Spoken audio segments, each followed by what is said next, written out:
Good afternoon, March 25th, 2025, about 2 o'clock Eastern. So coming at you actually on the heels of doing a little prep work for the bees. So I'm building them a table, so we'll have a nice secure table for the new hive that comes today. So it's a labor of love. And I wanted to just get a few minutes because I was lamenting on things. I do that a lot, most of the time. If I'm not actively engaging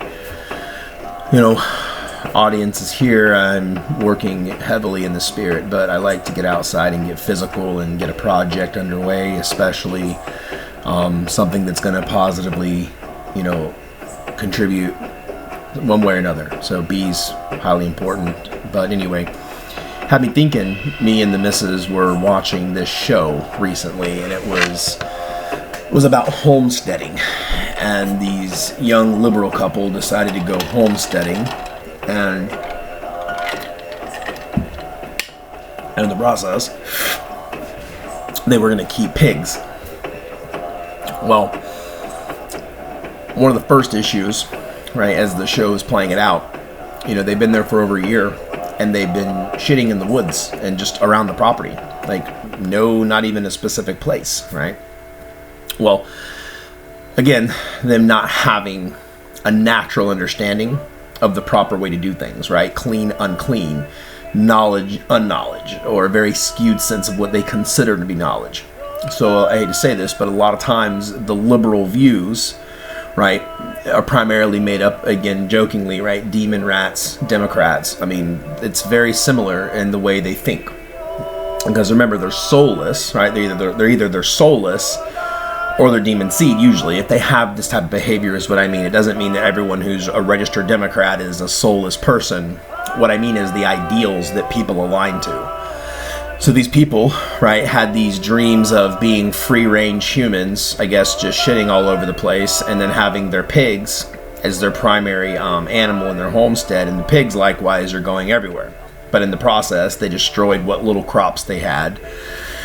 And their biggest problem is, they had free-range chickens, free-range pigs, and the chickens were dying at a ridiculous rate because they had predatory birds constantly in the air. So the predatory birds like eagles, hawks, falcons, even buzzards were taking out the chickens, and they were beginning to take out what little bit of piglets were surviving. So in the scenario they showed on the show, one of the females had 10 piglets. All 10 of them died, right? A few of them got picked off by predator birds, and the other ones were stillborn, and they're still crying about wanting to be free range and how they want the animals to not suffer.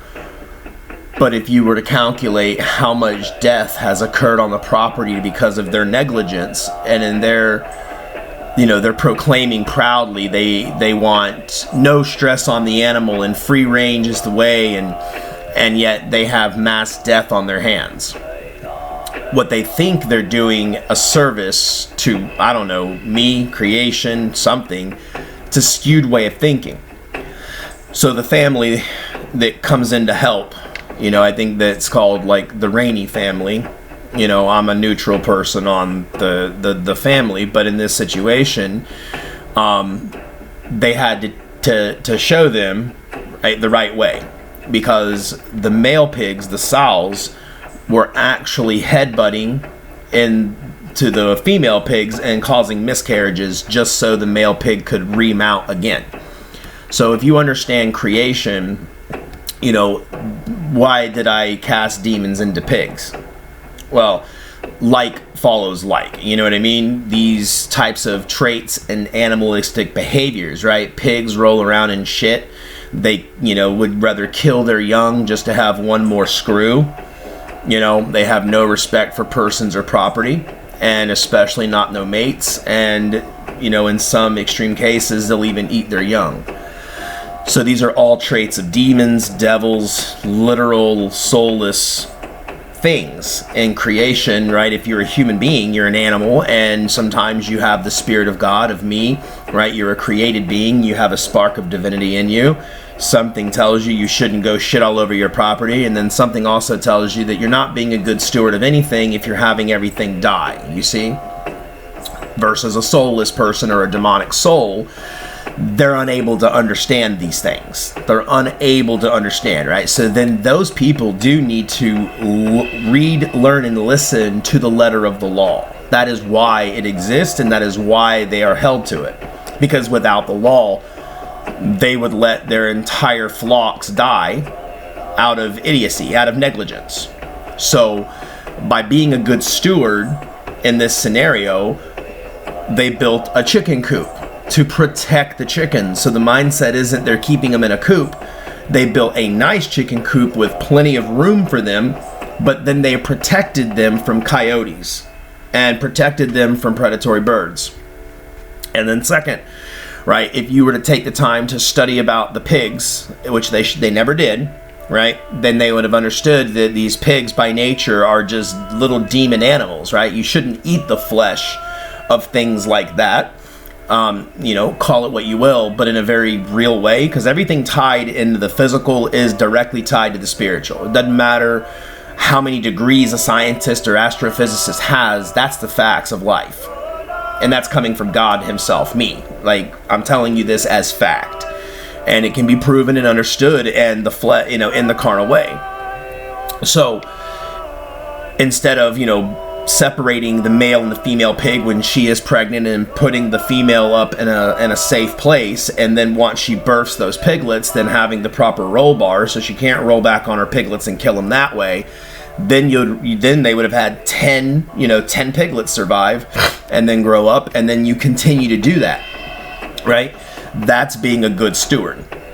That is when you, as the higher being, with supposedly the higher mind and the higher conscience, right, as a little god on behalf of the big god, you are supposed to be caring for your flocks, right? So in this scenario, their flocks are exactly that, right? A pig, a herd, I don't know, they call it, maybe you guys call it maybe a clutch of hens, something like that. But my point is, if you're taking upon that role, that's your responsibility as a human, right? As to care for something in creation.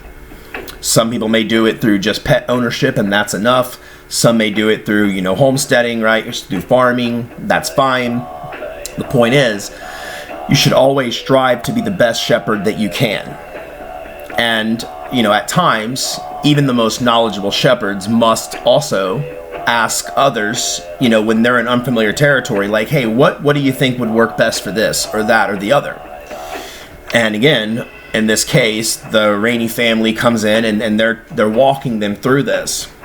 What's painful to see is those people still trying to justify the open shitting on the property anywhere and everywhere. Like, they even had it's really cringe, hard to watch. But in the actual show, right, they have like a little, not like a peeping Tom type camera, but just on site, the lady goes over there and just takes a dump right behind a log. Like, what? Like no humility, right? No shame, no, going back to the garden, right? At first, they were so innocent and did not have to labor nor care or be a steward of anything, because they were kind of like an animal on the farm, right? And they were letting God tend to them and then giving them smaller tasks to do, right, throughout the garden. Versus now, right, the entire earth is the garden, and all humans are in an elected way, proprietors of certain areas and caretakers of certain animals, different things like that. So in conclusion, this is again in layers. So if you understand me, you'll understand what I mean in layers. And when I tell people this, what you should do is never take these videos at surface value. So I know a lot of people listen 5 minutes in and are like, well, my ears ain't getting tickled and I don't see long hair and Jesus Christ and all this other bullshit. But instead, you're going to learn lessons that are going to be needed in the realms and in heaven. And if you don't take the time to learn it, then you're not going to go there. See, that's what I think people are also missing, is I am the master Torah teacher, because it's going to take me teaching you how to live properly, how yourself can be a good steward, and how you can begin calisthenic exercises for me, your Lord God, to see you in action doing these things. If I can't trust my loyal people to get a message out effectively, then I won't be able to trust you in assisting humans as you're an angel. So you're missing out on that opportunity. If I have, faithfuls that can't seem to be good stewards of the earth, right? And your home is a trash, your personality is garbage, right? Your soul is tinged with jealousy, anger, fear, discontent, even the feelings of usurping, which I know a lot of you have already felt that, because I had this encounter the other day. And again, I didn't have any of my true church there to back me up. So again, think about the sins of your brothers that are occurring and the penalties they're going to face because they know not what they do. A lot of your Jewish rabbis are saying, where's Mashiach? Where's Mashiach? And yet, I'm the only thing has came and will be coming. Like, it's it. And they're still wanting another, in which case they're going to die inconsequentially. And for those particular rabbis, I'll make sure that I walk their little happy butts right down to hell, chain them up, and I will replay their own videos back to them over and over and over and over for thousands of years, because they did not hear the voice of their shepherd. They did not get into the pen when I told them to. They wouldn't even listen when I told them it was for their own good. Because like the stubborn male pig that wanted to continue aborting baby piglets and abusing the female pig just so he can get his jollies off, a lot of your Jewish people are doing that right now. And frankly, you're pissing me off. And instead of me taking out my wrath and anger upon Iran and any other city-states, I'll take my hand off of that and let them recover just enough to come kick your asses again. So make that be a warning and a lesson. Stop playing with me. That's a warning. I'm going to start squeezing hearts, and I'm going to escort little Jewish men right down to hell. You can grab your fucking yarmulke. Be a good steward. Don't be a pig. And on the good note, my B-box is coming soon. And I'm hoping by Saturday, we should have the entire colony moved to the proper spot. And then I will begin getting things set up to start producing some honey. So that's our quickie for the day. So you got a little good stuff, you got some teachings, you got some lessons, and I suggest people get with the program, because yet again, I'm seeing low numbers and I'm not seeing much of a difference. So the ball is in your court. The next video I see about where is Mashiach, mark it as a witness. Gabriel, Michael, Raphael, mark it as a witness. So saith I, Yahweh Yahuwah. Swear on it. I'll be taking you downstairs personally. It's a warning to you, your flocks, and everything. Not playing.